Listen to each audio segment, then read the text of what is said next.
how did the idea come about that you wanted to come in here and make some work? Well, for me, it was this desire I had after my dad died, a feeling to make something, and I think, yeah, quite obvious thing to do would be to use the studio here to come and do some ceramics, and that's I think just after Christmas really I started thinking, well, the studio's here, we're not going to sell the house or anything, it's going to stay here for a while, and then soon after that, I think talking to my brothers and sister about what we were going to do, and we decided that we would take part in the Open Studios, which my mum helped to set up 26 years ago, and that sort of kicked it off really. And I can't remember whose idea it was, and we thought, well, let's try and do something for the Open Studios, the final day, and that would be the final Open Studios, the last Open Studios that the house will be in. So then I had a target, something to aim at. From the 23rd of May, I have to do something that's, sort of significant in here, in that timescale. So that's how I started off. So Luke, how did you fit into that? I've had the idea to come and do some work in here for ages, and especially as Grandpa was getting older, I thought at least to kind of learn something from him before it's too late. And when I came and stayed with them for a week, about this time last year, maybe a bit earlier on in the year, and I really wanted to, one of the things I really wanted to do that week was to come in here and start. But by that point, Grandpa was kind of too frail to help. Definitely, we could just about get in here probably. And it all needed a bit of sorting out, and I didn't really know what I was meant to do with anything, and just needed a bit of help. And so I think I probably mentioned to you at that point that it would be good at some point if we could both be here. Yeah. But that's going to under normal circumstances would only occur a couple of times a year, probably. So I think I think I knew then that to make it happen, I'd have to be much more purposeful and pointed about let's go down at this point. So kind of been building up really, and then I was staying in the Pyrenees late last year, and I helped the year before. I helped to build a wood-fired kiln. I helped one of the local potter. And whereabouts was that? It's in Ariège, which is a department kind of slap bang in the middle of the Pyrenees in the mountains, about 20 miles from the Spanish border. I was staying there for a couple of months, and I helped with the firing, and lots of I met really interesting some young local potters who came to help. It takes 14 hours of feeding it with wood. It was a really lovely communal thing. So I met these people, and I helped them. Then I came back a few days later and helped them unload all their work. And I kind of said to them that I'll be back and I'll have my own work next time as well. And I kind of made a promise to myself that I just, when I come back, I want to be able to make something and put it in the wood-fired kiln. So do you think that was the point that you got bitten with the idea of doing ceramics? It was part of the kind of the cumulative effect, I think. And Ben, can I ask you, when did that happen to you, when you do get bitten? I don't know if I'd put it like that really, because it was a much slower process for me, because it's just part of growing up.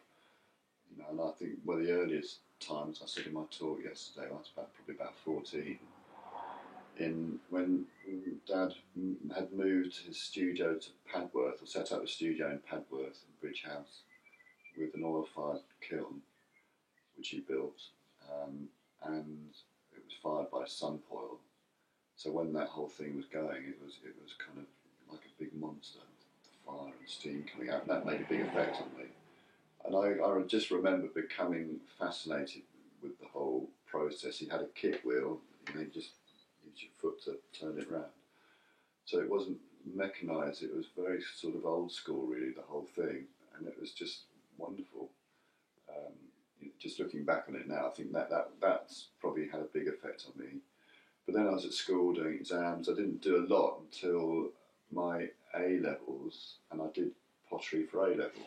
So that's when I sort of started to learn to throw and learn about glazes and so on.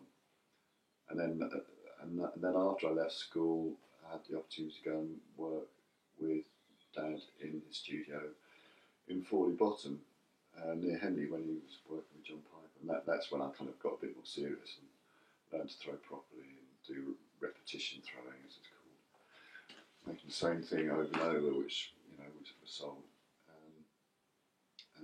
So it happened over a period of time, but I sort of, at the same time, fought against it a bit. I think I didn't want to be a potter at any time that I can remember. I was interested in it, I liked doing it, but I didn't really want to be a potter.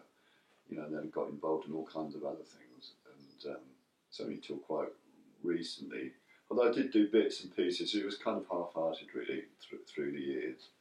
It's only just until recently though I've actually more seriously wanted to explore how you could use ceramics as a part of a wider art practice. But I still don't want to be a potter, but I want to do more ceramics, but it would be part of a wider thing really. So it's very interesting because you both come to this point. I mean, you've started at the same source, Yeah. but then you veered off in different directions and you've ended back up here.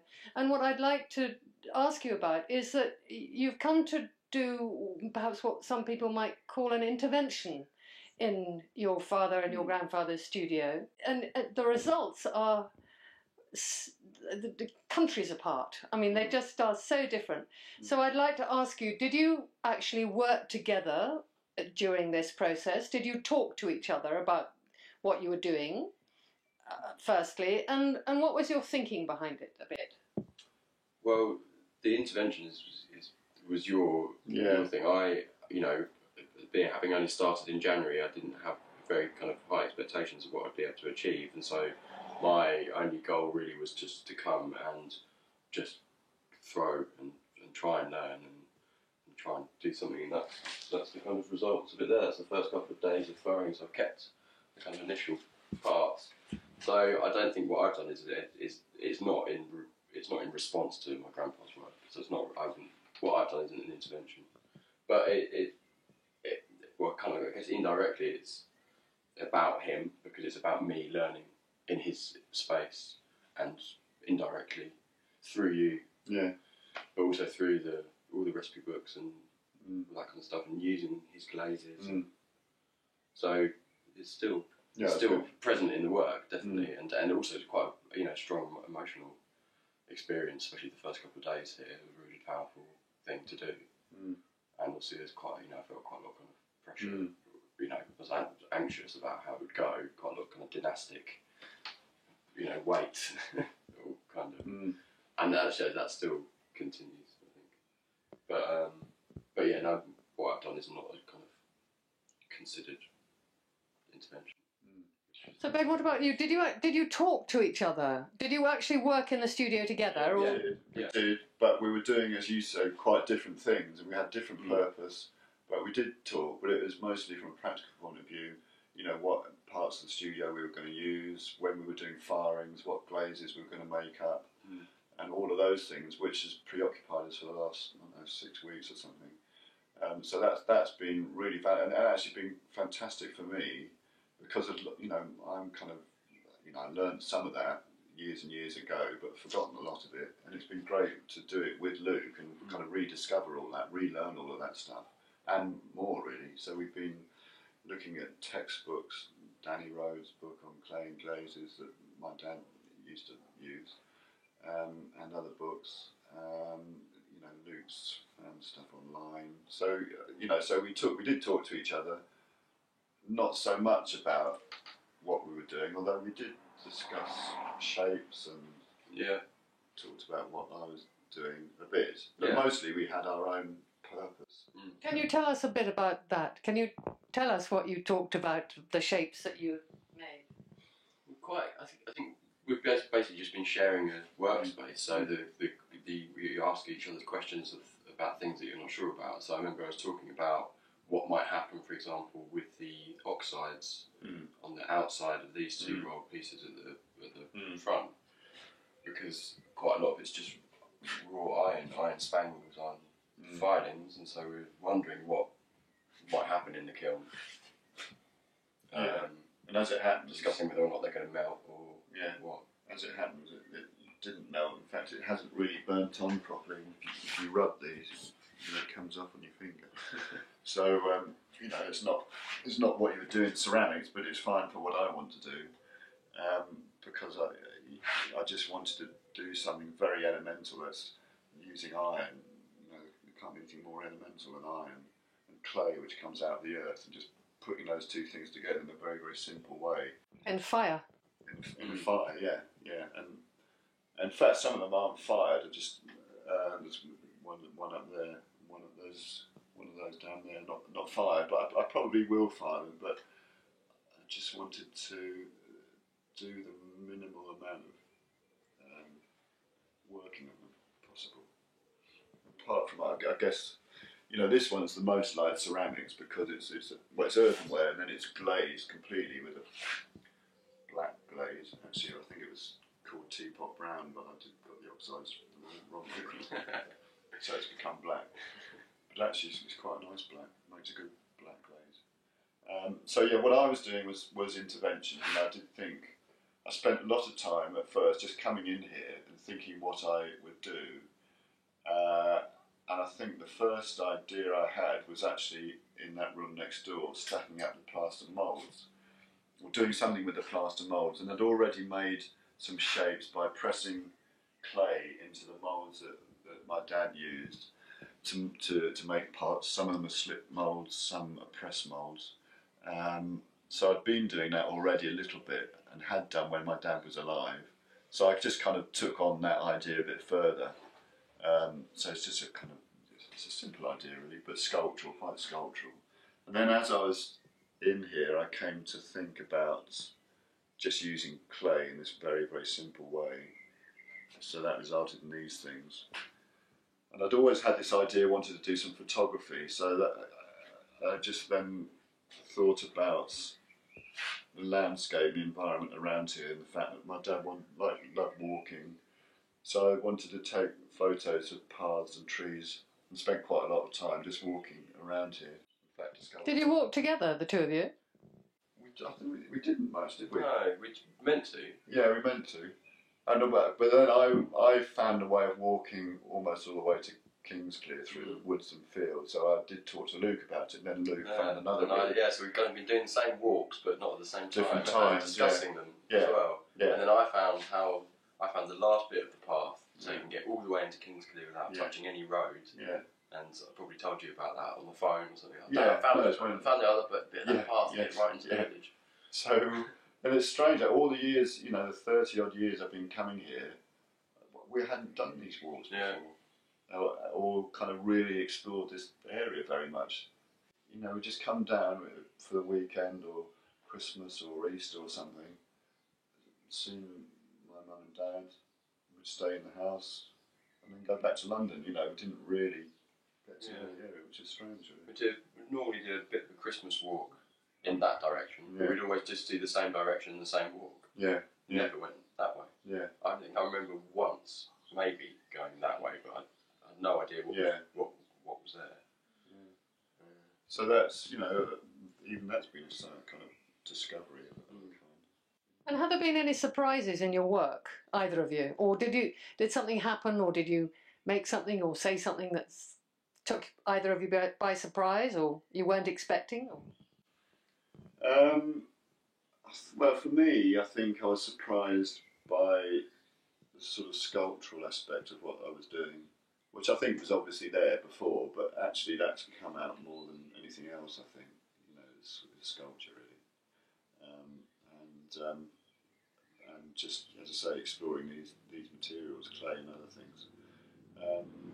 But yeah, I mean, it's always a surprise, I think, when you're making artwork, because what you have in your mind isn't exactly what comes out of the process, and the process is a surprise, and that leads you in a certain direction, and then you think about it some more and take the next step, which is, I think, the way my dad worked a lot of the time. I think other artists work in different ways. Some intellectualise it much more. But I remember thinking, for me, I wasn't going to worry about what all this means or try and give it some sort of theory. I was just going to start doing it and sort of just follow my feelings, really. And that's what I've done. And as it's gone along, I've started to think about it a bit more, but mostly it was just following what I felt was interested me. And doing stuff with my hands, making is what started it off. So do you share that the enjoyment of making things? Yeah, definitely. Something I've started making things more recently. I haven't always done it. I kind of Which sort of surprised me a bit, really. Yeah, I remember you saying. It sort of surprised me that it surprised you. Because you never did DIY No, and stuff like that. No, not really. You were sort of just definitely not interested. I was getting hammers and screws and bits of wood out. Well, maybe you were, but you didn't show much interest. And then, I don't know, a couple of years ago I decided that I wanted to build things and built a table and lots of other bits of furniture and bought loads of tools. And that started it off, really. Yeah, got hooked. Yeah. And the idea of I think I was basically bored of designing things, on a computer, 2D stuff. And actually seeing them through to making them in real life. Yeah, and using your hands, definitely. So what's going to happen now?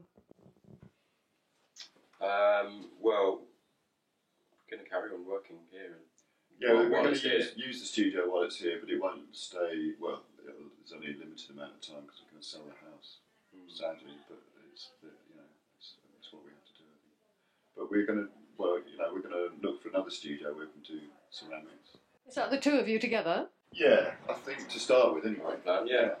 We'll set it up together. Yeah. We both massively enjoyed it. And we've got different interests, obviously, with different people, but I think at the moment that our interests converge in the sense that we need a space to do it in, and so it would make sense to set somewhere out that we can both use, like we've been using this place to start with. I imagine the studio to not just be a pottery studio, so there will be somewhere, you could do, I don't know, maybe printing or... Yeah, no clay room, definitely. And no clay room, and definitely... photography and other things. So it would be multi-practice kind of place. But there would be a way of doing pottery or ceramics in it. So, I very much look forward to coming to see you there. I hope you do. Yeah.